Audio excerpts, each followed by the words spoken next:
మ్యాన్గా ఉండి అంత పేరు ఇవాళ తేవడం అంటే అందరూ కూడా ఒక మంచి స్టేటస్లో ఉండి ఉన్నవాళ్ళే కళాకారులు.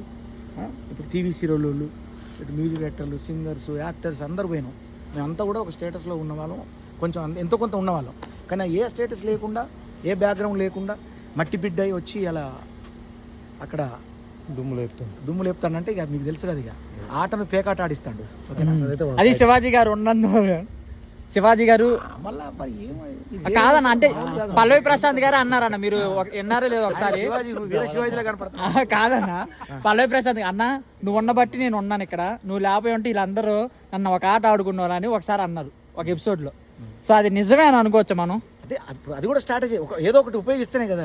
అంటే స్ట్రాటజీ వాడుతున్నారు అట్లా వాడితేనే కదా జనాలు మైనస్ కావాలి కదా. ఇప్పుడు ఒక మనిషి మైనస్ కావడానికి గల కారణాలు ఎలా ఉంటాయో మీకు తెలుసు. అలా ఎట్లా ఇసిరేస్తారు అస్త్రాన్ని జిప్ అని, అట్లా ఇది కూడా రతిక గారిని ల్యాగ్ పర్సన్ అని